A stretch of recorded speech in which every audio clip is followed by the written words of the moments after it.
Hello everyone, my name is Jordan Farmer. This is part 2 of episode 29 of Uncommon Conversations. Today's guest is, I think Witt Genstein. I'll have to ask him how he pronounces his name, but he'll be coming on shortly. There we go. Here he is.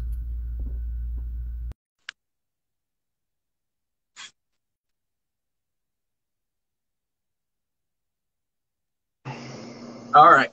So, real quick, how do you pronounce your name? Real Wittgenstein. Oh, okay. Wittgenstein is a 20th century philosopher. Oh, okay. Okay. So that's not your actual name. That's good. That makes sense. Anyways, so I was saying that even the experts, the people that are that do the UN projections on the Paris Climate Accords, and that it was the Kyoto Protocol out of Japan before that. Mm-hmm. Mm-hmm. They say themselves they're only going to marginally reduce global warming by 0.2 degrees by the year 2100. That's what they say themselves. They're only marginally slowing it, marginally reducing it ultimately. They're not stopping the trend. They're not reversing the trend. They're not bringing us back to the equilibrium with CO2 in the atmosphere that we presumably want to be at. And so the assumption is climate change is real. No, it's not. It's man-made. No, it's not. And then it's and the Democrats have all the answers. And then a bunch of people just stop thinking about it. But you pointed that out. And to get further on that point, the issue is parts per million of carbon dioxide in the atmosphere. For the last 100 million years, it's been at about 110 parts per million, roughly. Now, and in the last 150 years, it's escalated to about 420 parts per million, 4 times the normal level that it's been for most of Earth's history the last 100 million years. So it's not even a temperature phenomenon. We don't know what happens when this happens. It's just a weird thing. Now, let me hop to the other side real quick where it's interesting. The man-made debate. What percentage of all the CO2 that goes into the atmosphere would you guess human beings are contributing? Out of all the CO2 that's going into the atmosphere, what portion of that is human beings, if you had to guess? And you don't have to guess if you don't want to. I mean, I would assume upwards of 60%. 5%. 95% of the CO2 going up into the atmosphere is natural. So the natural CO2 cycle is 20 times larger than human activity. But again, you just need a little bit of extra CO2 emissions and a little bit less reoxygenation through deforestation, and it accumulates in the atmosphere year after year after year. So we're affecting it, but if you want to reduce human CO2 emissions to solve the problem, you would have to completely eliminate human CO2 emissions for 10 years in order to solve the problem. But if you increase natural absorption or reoxygenation by 5%, you also solve it in 10 years. So if we take a increasing natural absorption approach, which is more of a productive approach, then let's get rid of all of the energy resources we've been using, which is a restrictive approach. We can actually solve it. And I have a video on YouTube you want to check out. But basically, the 3D farming industry will take away our agricultural footprint, and that will bring forests back, and that will ultimately solve this problem. The faster we can facilitate 3D farming, warehouse-style farming, the faster we can solve this problem. So if we created a tax cut or a tax exemption for anyone that invests in that industry in creating 3D farming, and so the whole market share shifts that direction, that will make the private sector do the work and actually innovate and do all the beautiful things that they do, the magic hand of the market stuff. And the hippies the psycho-capitalists are doing the work for the hippies. So I've been studying. You said you're in college, so you're probably 19, 20, somewhere around there? 21, yeah. Yeah, 21. Yeah, you're a youngin'. I'm 27, and I got into politics when I was 17, and I didn't go to college. That school was not my thing. Learning is my thing, but school is not my thing. I'm too easily irritated by other people and by by wasting my time and by like being slowed down, or in some cases, like in high school and other things, I was behind on something and I could not get the individual attention I needed to help fix that issue. And so it just perpetuated year after year after year. Sometimes it was small things, but that was also like I didn't have any study habits throughout my entire education system. Like I never took notes. I never had note cards. I never like reviewed the material before a test or anything like that. Like I'd never had done that. No one had showed me that. And for some reason I could not like muster the innovation myself to do it. Anyways, that's a whole nother thing. But anyways, so I've spent 10 years studying politics. And like I said, pretty early on with the Obama stuff, I realized it was about policy and nothing else pretty much. Everything else is sort of like, everything else is less important, less of ultimate consequence, or just meaningless altogether. Like some of it is meaningful, some of it's meaningless. But anyways, and so so when it comes to things like climate change and stuff like that, I've like done the engineering work, I guess you would call it, political engineering work, to have solved the issue theoretically. Like, here's how we make the industries shift so that they do the behaviors that will ultimately shift the trajectory of this trend to ultimately fix the problem. Because I have no faith in the system at all. The only reason why I spent so much time obsessing over it was because I knew there were no good answers out there. What I just laid out to you statistically, I guarantee you, you won't find another human being on the planet that will tell you what I just told you. You know, the 5% thing, I never heard it from anyone. I've heard the reabsorption. That's a good idea. Yeah, the reabsorption, yeah, that's more common. But actually looking at what percentage of all the CO2 going into the atmosphere is and I was pissed because it took me like 3 hours to find that data. Like, which was insane to me, that it would be so difficult to find obvious data that's relevant to this issue. But I think the system is designed to fuel our natural tribalism, to keep us distracted and confused. As an example, Black Lives Matter. First off, like outside of a handful of really evil human beings, no one thinks Black lives don't matter. Like that's not actually like an argument anyone's having. It's like, no, Black lives don't actually matter. And on the other side, it's like the right wing is individualistic, so they're like offended by the. And I'm in this camp as an individualist. I was sort of offended by the racially focused term. It's not like you could have the Black Lives Matter movement and call it All Lives Matter, and there's almost no controversy. But when it's just the Black community, well, now it's about our racial history and white guilt and all these other things, and then it's not individualist, and so you get all these pushbacks. And that's all bullshit, because no one believes that a cop should be allowed to abuse a citizen, and no one thinks that if they do that, that they should not be held accountable.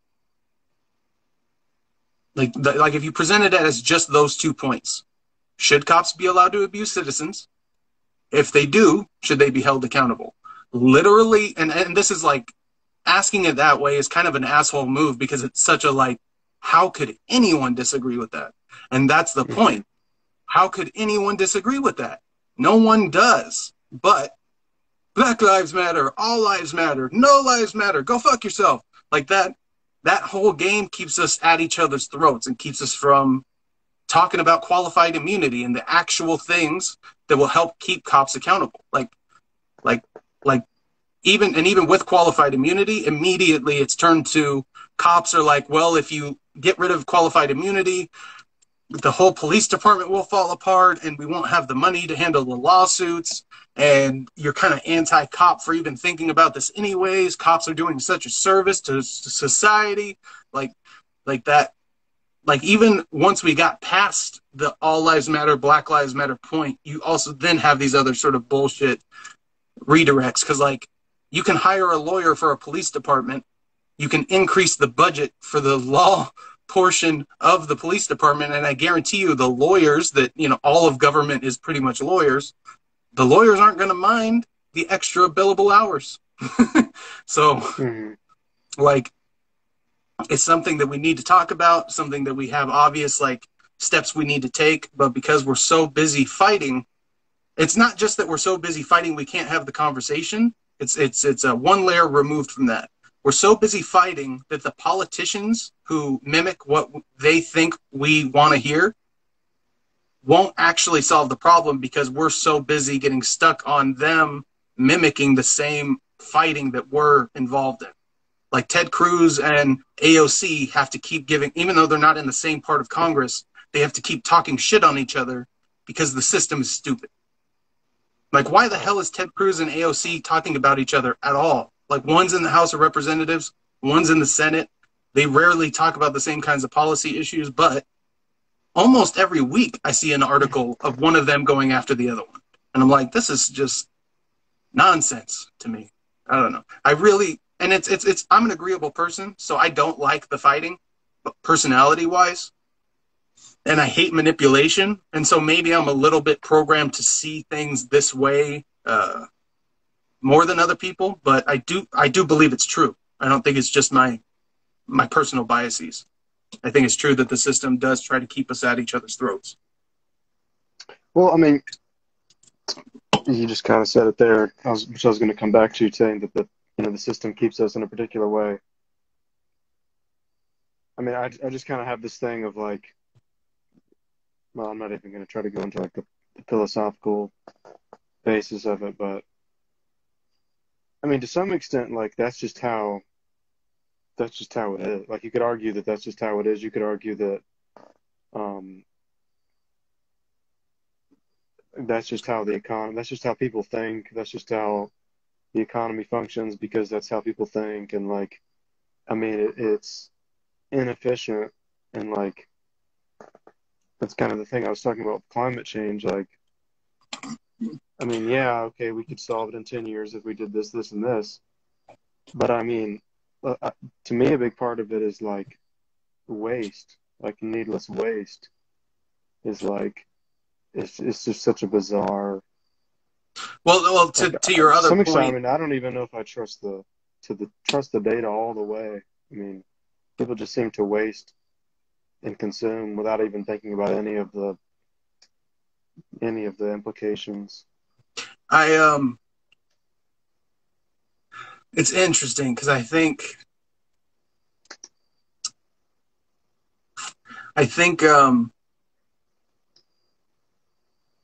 the materialist, not to play this game that I just said is kind of bullshit, but the anti-materialist game is, I think, just a societal one, and like one that we can try to combat. But at the same time, like I said, like humans need resources. If I don't know,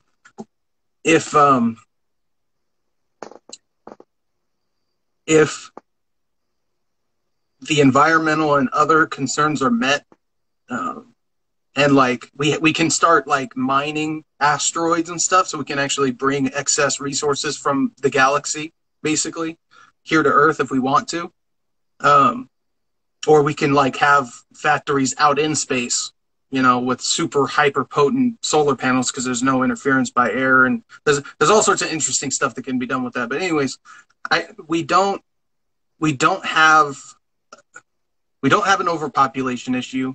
We don't have issues with enough resources. We just have an irresponsibility problem.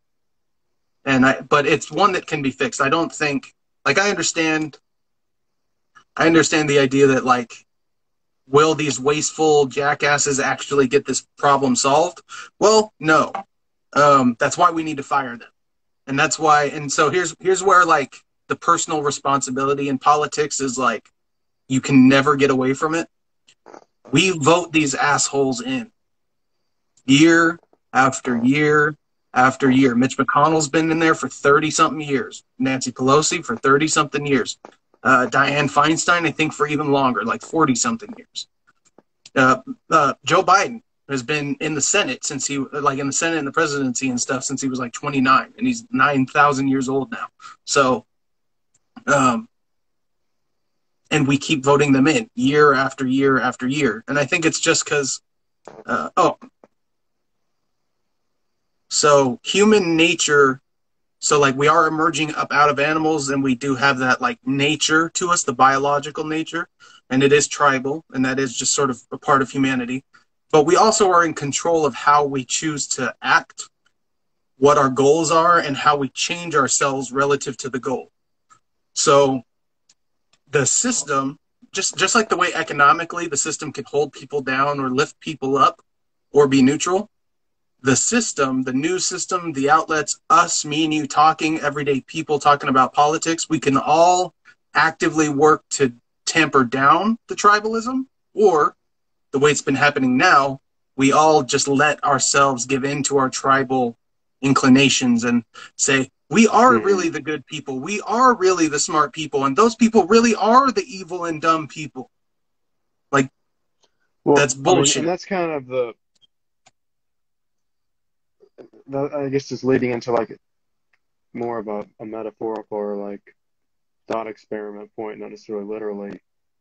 But like thinking about running a platform, like an anti-partisan platform, is not a sexy, PR-laden like enterprise. And to some extent, like if I was going to think of like running a political party that I would think would be ethical, I would take all these different principles of manipulation and the various books about how to get by, cheating people, and forget the 24 rules the 40 power, whatever rules of war, and all that power, and all that kind of power, stuff, and just do the complete opposite of it. And but you think about someone doing that, which would be the most ethical thing I could imagine. I mean, what's that going to? Is that going to win? Like, could that? So to me, win? so you're partially on here, where it's not as sensationalist or sexy to do it that way, the moderate, nonpartisan way, but there's a huge demand for that, and there's no supply at all. Like it's an area where there's no competition, and there's almost endless room for innovation. And then beyond that, you don't have to persuasion. If you're persuading someone to do something that is actually good for them, is not immoral. It's just sort of a skill set applied to the good, or in service of the good. And I think for me, and for all those rules of power, trying to, like, one of them is, like, humans have belief systems, and so if you can play to people's desire to believe, then you can manipulate them to some degree. Well, if you're telling them that you're just, like if it's not indirect, but you're saying, we can believe in this beautiful future we have in front of us if we take the action and we choose to make it happen. You're using that, but it's oriented towards the good, and so it's I mean, to me, it seems justifiable. Like, you can't do bad things in service of the good, but you can do neutral things in service of the good. Like, if you're a really, really, really powerful salesman for world peace, are you a shit human being, or are you actually exactly what we need? And if you're being authentic and honest, and you're just being compelling and articulate and enthusiastic and all the other things that go along with being a salesperson, but the substance and so here's the thing, like, no one gives a shit if someone's a shitty salesman to you, or like an over-the-top salesman to you, if the product is awesome. If the product like actually delivers, no one gives a shit if the dude was a little bit salesman-y with you. If you're really happy with what happened, you can say, yeah, he was putting it on a little bit, but dude, I'm hella happy with this laptop. Like, I'm glad he kind of sold me on it because it was good. Mm-hmm. That kind of thing. So I think that there's room for that kind of an orientation. It's just the question is like, and the answer is we have to do it. They will not do it. This is the ultimate answer. They whoever they are, whatever you want to say they is, not not in the gender sense, not that they, but the other they, Mm-hmm. they will not handle it. We have to handle it. I don't know what your opinion on Joe Rogan is, but regardless of how you feel about him, I found this out, he said this on his podcast recently. He had the opportunity to have Donald Trump on his podcast before the election, and he said Mm-hmm. no. That's The most interesting. famous podcaster with intellectual honesty and a good amount of rigor, and who's just genuinely trying to be a good guy, being a comedian, UFC commentator, doing his thing. Joe Rogan is the everyman in many ways, and a celebrity in many ways, who had an opportunity to talk with the motherfucking president of the motherfucking United States for 3 hours uninterrupted. And he said no, because he's a coward and would not and has not ever fully grabbed himself by the nuts and jumped into politics. Not even for his own sake. He intentionally avoids politics. And if you pay attention to his podcast, you can see that over and over again, where he doesn't want to think about it. And that is one of the only 3 times in my life I can remember becoming sick to my stomach when I found out that Joe Rogan did not do that. Whether you think it's because we should have found out Trump was actually a con man and he should have been audited, or you think because Trump should have had a fair shot to speak to the American people without manipulation. No matter what your reasons, you do that podcast. Unless you're scared. Unless you're scared of the blowback, the reaction, the controversy, the heat, the attention, the pressure, the responsibility. And I think he was. So even the almighty Joe Rogan, we cannot rely upon. It has to be us. I probably definitely, or at least can imagine what his mentality was with that. But kind of coming back to the we have to do it, or and coming back to what I was saying about this non-sexy, talking about centrist type of political platform. I still disagree that you can sell someone on like you can use manipulative tactics to give someone something, even if the product itself is good. And the reason I say that is because when you're getting in the mentality to overemphasize something, again, coming back to us talking about this sort of sense of your identity is being against something. And this, I feel like, is similar, like looking outside of yourself for definition. And you're selling something to someone saying that it's greater than, or it's better than, or it's holier than, or whatever. I mean, what if it is? To me is like changing.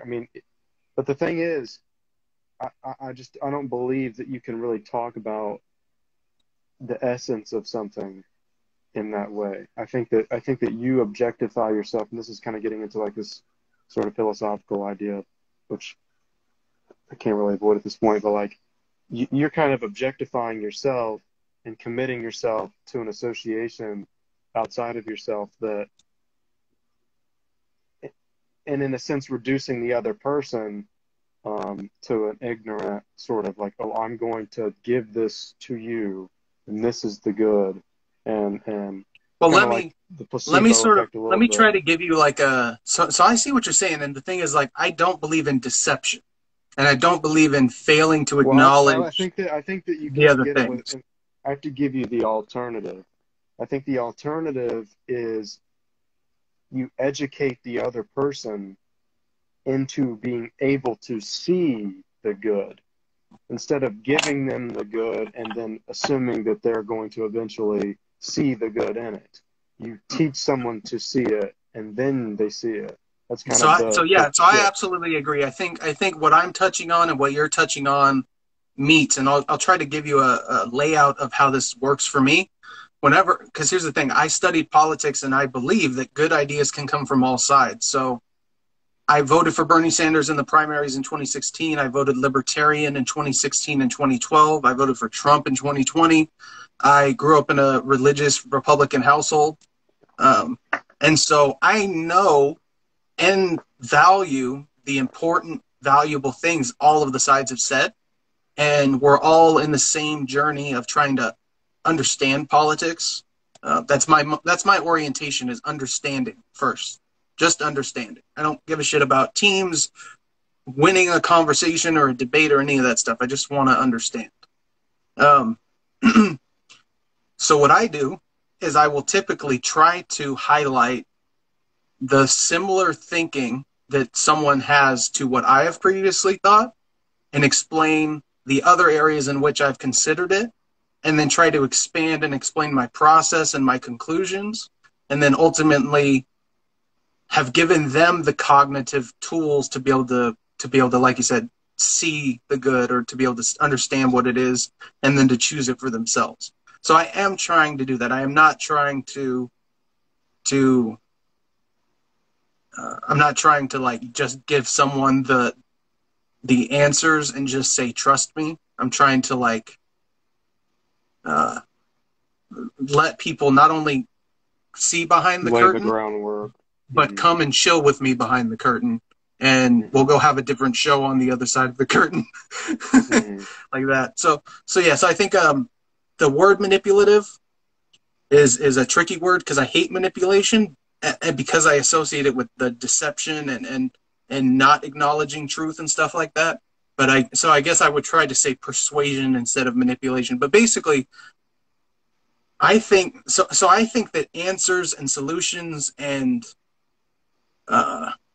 doing it the right way is appealing and sexy to people. And me doing my podcast and trying to talk to people in this Instagram page and everything I'm doing, and for years I've been talking to people in everyday life and talking with them about these issues.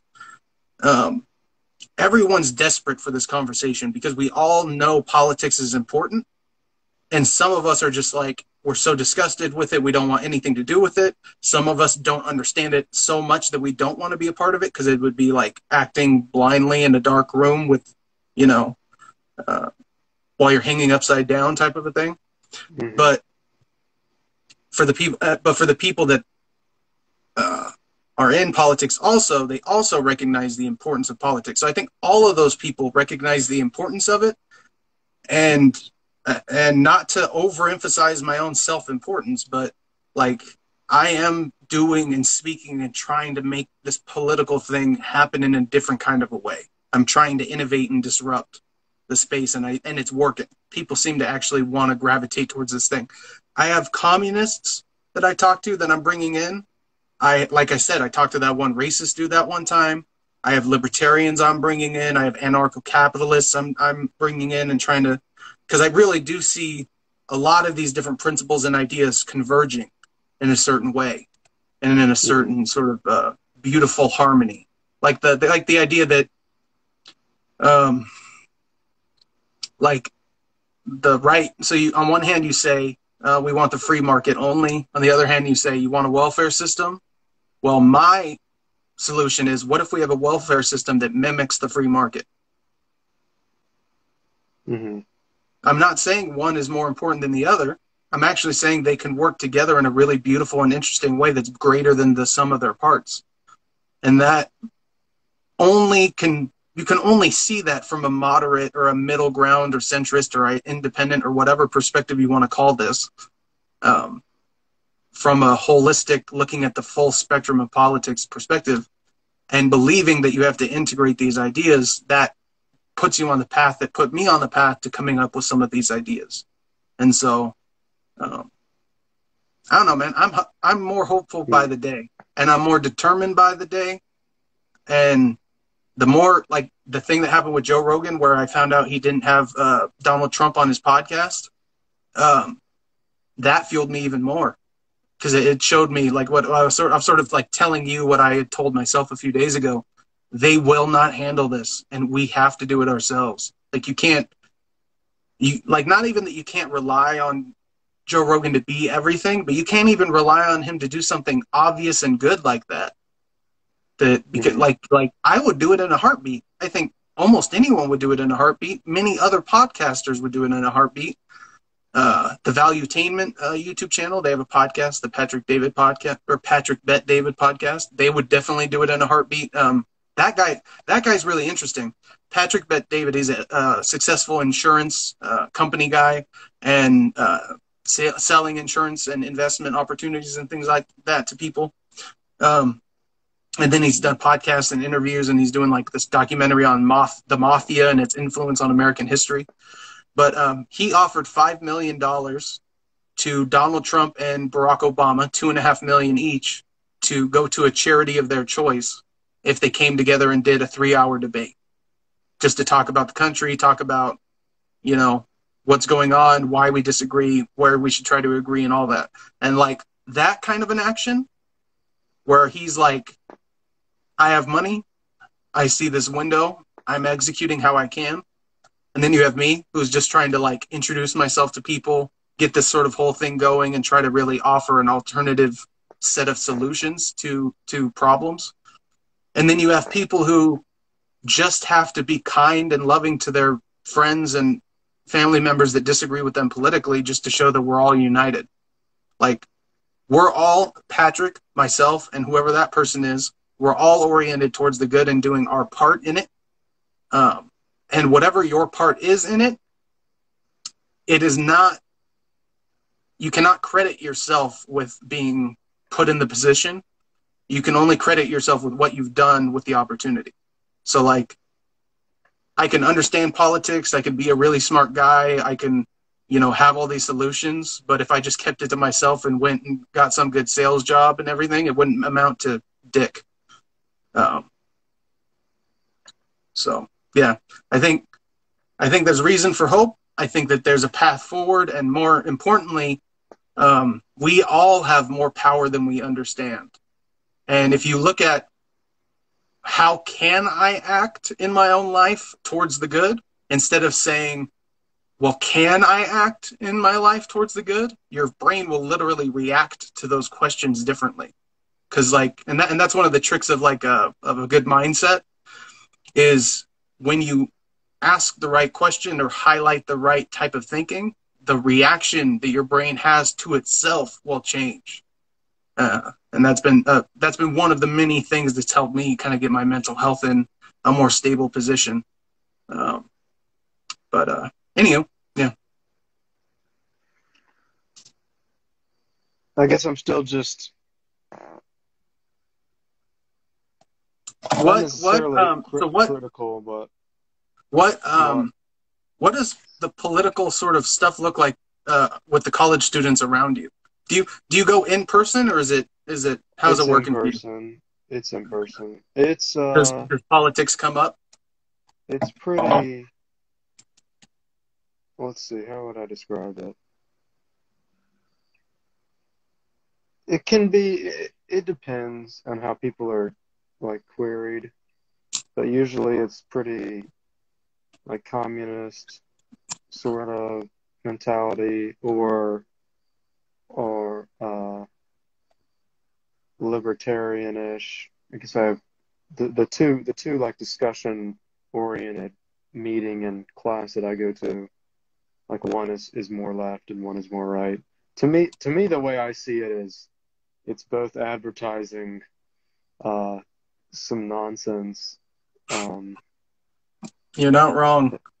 But I like to see how I can influence. Like, if you say a few things, like, you can influence how everyone else is interacting. Asking the right question is sometimes the best thing you can do. Like, yeah, you can like asking how much of the overall CO2 that goes into the atmosphere is man-made, right? Like, just asking that question will innovate like the thinking so much. So if you can be there with your friends and ask the right questions, or just ask, why do you think that? Or what do you think about this? And stuff like that. Like that, I don't know. Like, there is no thing that is too small or too big to attempt to do in the service of helping our fellow man. And like, you know, because that's what it's about. The whole politics system, or the whole politics issue, is just figuring out the best system to make humans flourish. That's sort of like the question, the project. And so it's just a matter of answering that. I guess my problem with a lot of it, whether it's like whatever like dot on the political spectrum you are, like whatever on like the graph, the political compass thing, like wherever your little dot is, it just seems like a lot of it is just how like the environment you're in and like what people are saying around you and what you need to say and kind of think to get by. So Hmm. like to some extent, I feel like it's like, at home during COVID, I was more conservative leaning. Back at school now, I'm more left leaning. I mean, it just seems like it's just meaningless, sort of. I wonder, like, if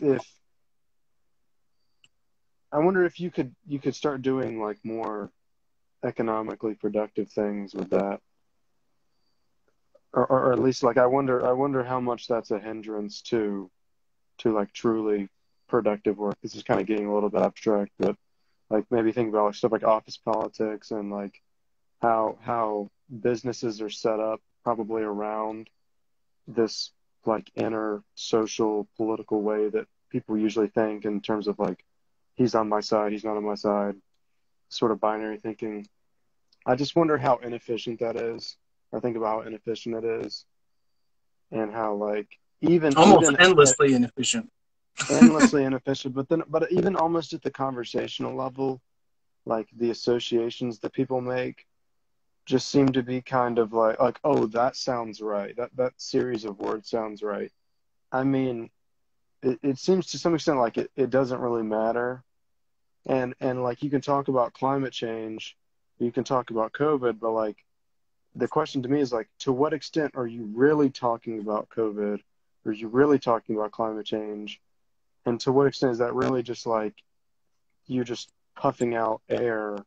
You're I just had a regurgitating what you think you should say, and just not even mimicking. what you think, but like a reflection of what other people around you think in an institutional environment that's like already pre-structured. And Yeah. this kind of reminds me of conversations I had with a graduate student for a philosophy class I took. And like we got deeper and deeper into literature. We got into the far right, started with the far left, then we got into the far right, and then we got to the contemporary sort of like non-mainstream, like the people who diss on COVID and stuff. And like, of course, once you started talking about people like that, it's the same guy. I think his name is Antonio Agamben. If he's the author of The State of Exception, I'm pretty sure that's what his name is. But he got in a lot of trouble in Italy because he was critical of like COVID or whatever. And of course, I remember when all these people were talking about COVID and they brought up all this misleading data about, oh, it only kills this many people. It's like, well, it's still like impactful and probably should get vaccines. But like, I'm really thinking about it. And I remember when the graduate student said, like, he brought up that article, that idea of like, COVID isn't a big deal. And, it's very controversial in Italy. And I remember him specifically saying, like, oh, well, I don't believe this, that's his, that's what he says. But I'm thinking about like, it's not even, if you take away this this insinuation that your words refer to something else, which is like you can really question what is it that you're doing when you're speaking, like what is it that you're like, what are we just like trading back phrases that we then like try to assign similar value to, and me and you do that, and then you go talk to someone else and then you trade these words like cards to see It's yeah. what So I'm like wondering at what language. point does it become efficient? At what point do you make something real, if ever? So so in some sense, well, so like in some sense, thoughts are real, like they're actual neurological patterns, and like, but so you're touching on linguistics and language a little bit, like what that actually is. And here's sort of my, this isn't even like an opinion. This is just like what it is. We use language to represent things and ideas. We use language to represent ideas that represent reality. And the language is like a medium for translation between different types of ideas. And when I say an idea, and then and you repeat back the idea to me, like they're not perfectly the same. like our neurology for the idea is probably not identical or even close to identical. Our associations and all the sort of like things we tie that thing into aren't necessarily the same. But as like through trial and error and repeated adjustments, and that's the most important part. People don't want to adjust. They just want to kind of keep repeating the same cycle. Because like because politics is like insanely complex to try to understand, people would rather just say, it's not my job to figure it all out. So I just want to know what I have to say to sort of get past the conversation, or just like, you know, try to have a defensible position or something, or just whatever it may be. I'm sort of jumping around a little bit, but the inefficiency question 100% has to do with the. So it's so cool that you said what you said about, are we just mimicking? No, I want to rephrase that. It's really cool that you said that we look to these external things as common sources to me and you of like agreement, of thought, and whatever it may be. Like, so-and-so said this, and we both follow them, so we both agree because we both follow the same person, and so we're all sort of in the same tribe and signaling all that. A few years ago, this is the cool part, 2018, and this is what got me on this whole path of political thinking, actually. My girlfriend told me, you talk a lot about, and this was in life, this wasn't just political, but she told me, you talk a lot about what other people have to say about things instead of just saying it like, you think XYZ. You think XYZ. I would be like, so Jordan Peterson, who's a counselor and stuff, and has a lot of great relationship advice and stuff, I'd say, well, Jordan Peterson has said this. And she's like, well, like, I don't give a shit about Jordan. Like, she didn't say it this way, but she kind of like, to communicate the idea a little bit. Yeah. She doesn't care about Jordan Peterson as it relates to our relationship. She cares about our relationship and what I think as it relates to all these things. And when the question of, when the transition happened where I was looking externally for the smart people to listen to, and I started asking, what do I think? I started thinking independently, and I started breaking down the barriers that I previously had established, because like who Jordan Peterson is, and who Sam Harris is, and who the Democrats are, and who the Republicans are, and the Libertarians, and the ANCAPs, and the communists, and whatever. Those are all external little categories of people and other things that I can't fully understand, so it's just these little ideas and versions of them that I'm playing with. But when it's brought internally, then it's with full understanding of what I'm trying to think about and how I'm trying to understand these things, and it's an important shift. And so I'd say the solution or whatever, in some sense, is just that people have to consciously choose to stand for something instead of stand against something, or to stand for something outside of themselves. For or against. Because like, if I'm for team A outside of myself, then I'm just against team B if they're competing. But if there is only one team and it's team A, and that team A in this case is Team America, well then your tribalism is oriented in fueling unity instead of division. Like, you have the right sort of concept of the alliance. And so those a couple different layers of like how to approach it. But the main thing is, like, when you bring it to, what do I stand for? What do I believe? What do I think? And you grant yourself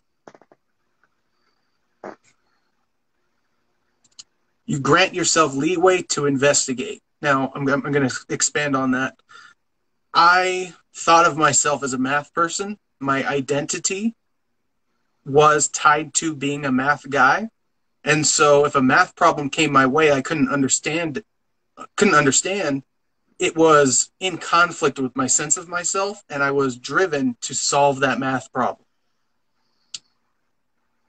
You, depending on your orientation and your sense of yourself, will be willing to think independently and keep going after something, depending on your orientation. So like, there was one math problem that I literally, it was like pattern recognition but based off of the values of things. So it was like 3 faces with different numbers of eyelashes and eyebrows and lipstick and dots on their face and everything. And you didn't know what any of it meant, but you had to figure out what the values of everything were and come up with like an answer to what is a eyebrow plus a lipstick plus a whatever type of a math problem. Very, very difficult to pattern recognize in such a pure kind of a way.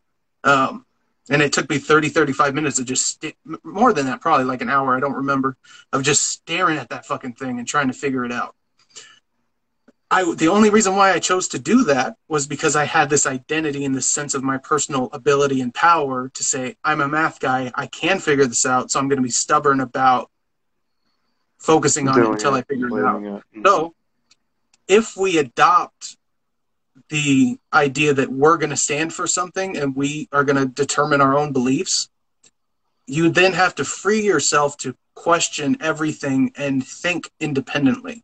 And if you think something's bullshit, it might be bullshit. And if you think someone's onto something, they might be onto something. And instead of saying, like you said, the external validation, instead of going and saying, I did a podcast with a New York University professor, and me and him have disagreed on a ton of shit. If I go to him and just say, tell me what to think, I'm not thinking. I'm just coming up with a list of things that I can repeat that, I've adopted as my own or whatever. Instead of saying, okay, I'm not a professor. I'm a second semester of college dropout. I graduated a semester late in high school, so I'm a super senior graduate.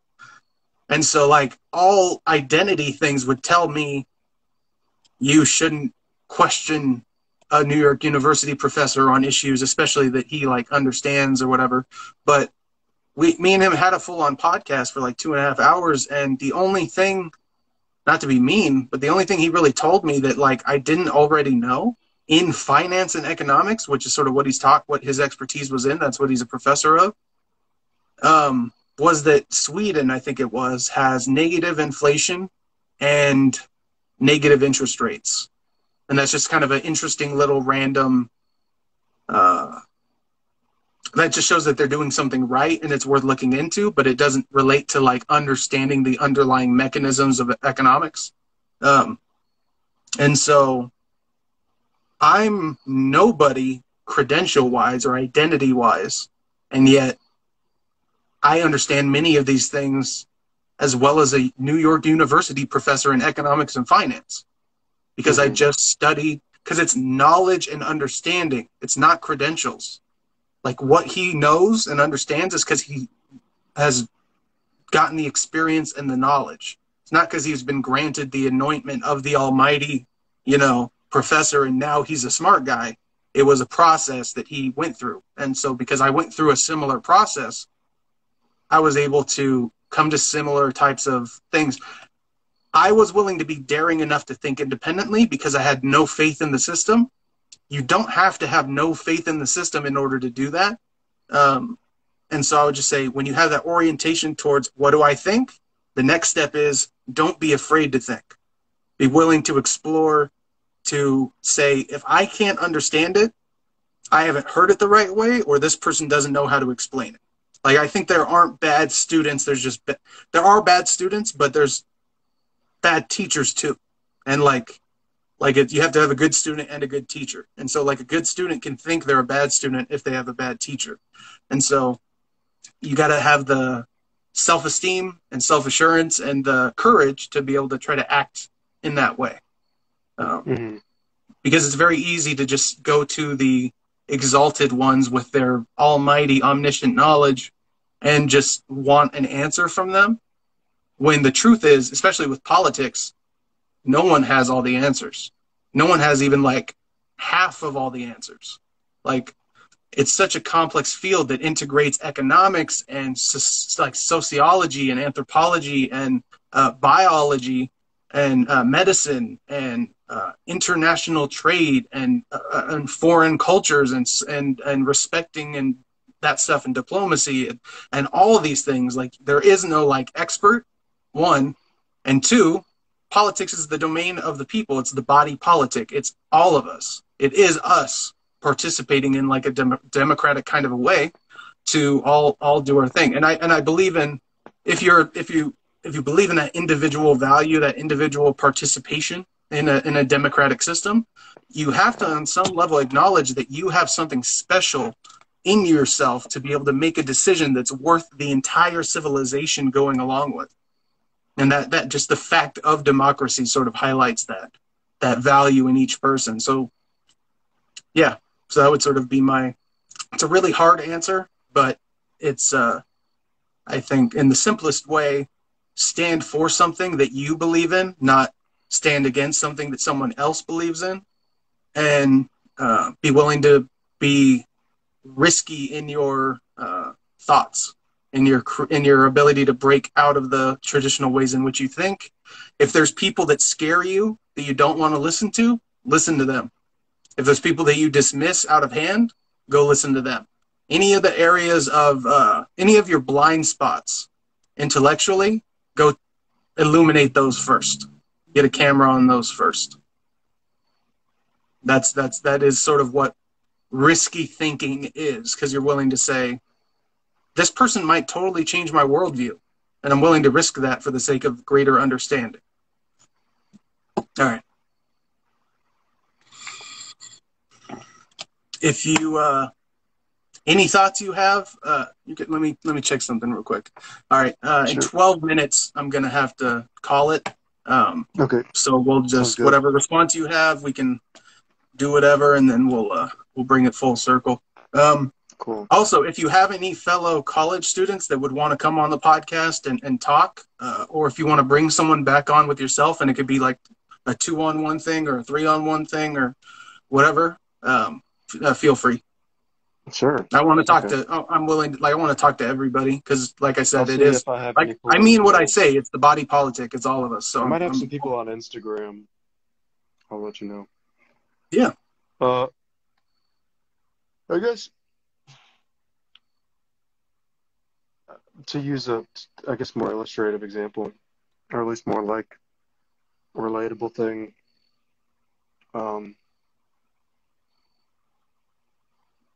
And to reference like your explanation for language, like the difference between, like you said, that language is representational.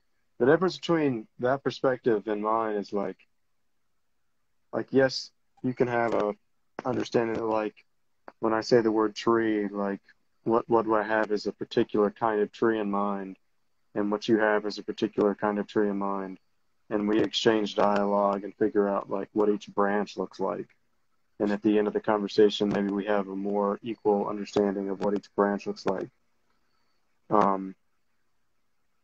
But to me, like, language is more social, like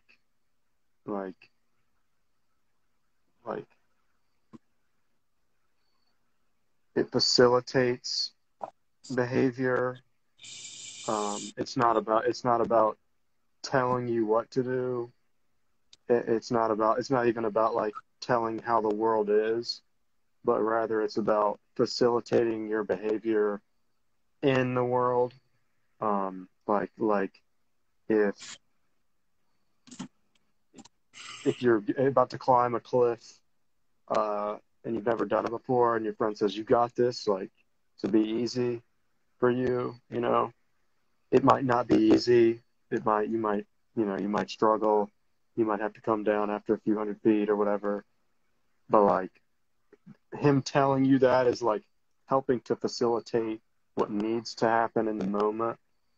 And then to kind of draw that out. So kind of the sense of words as being not as definitive about what things are, but instead helping to facilitate your interaction with things in general, presumably things, but just like anything, I guess. Taking that more to like social media and like globalization and increased information access. Like, it seems to me that if language is facilitation and it's very contextual and unique to like groups of people or like individuals and the people around them, Um, that's like language is designed for that. And you can say, okay, well, obviously what we need to do is to have conversations with everybody in every other tribe and just expand our tribe until we're the world. But on the other hand, you could say, well, why did language evolve for that particular reason in the first place? Why was it so effective to help facilitate behavior in these small contextual group settings? Well, it's because that allows you to do very specific things with the environment in the area where you are. Like you maybe you both call this thing a tree, and you describe the tree in particular ways that allows you to climb up the tree very carefully so that it doesn't break and grab this fruit out of it very specifically using all these very very fine-tuned meanings or understandings for each particular word, and like everyone in the tribe like kind of has this sense of what this tree is and how you describe it and how you talk about it. So if they were to encounter another tribe and exchange dialogue about a completely different kind of tree that this tribe interacts with, then like maybe you will come to the same like understanding of what the tree is, but really you've just muddled your ability to interact with the original tree. Because like what people do is assign good, bad values to like the way they would explain climbing up this delicate tree to grab the fruit is like, don't step here, that's bad. Step here, that's good. Okay, next, don't step here, that's bad. Grab this, that's good. So good, bad, good, bad, good, bad. It's like a value system. So then when they're interacting with another tribe and that other tribe says, no, no, no, no, no, that's not bad, that's good. They're trying to talk to each other. Well, the problem is they're muddling their ability to do the original, very specific activity of climbing this very particular tree.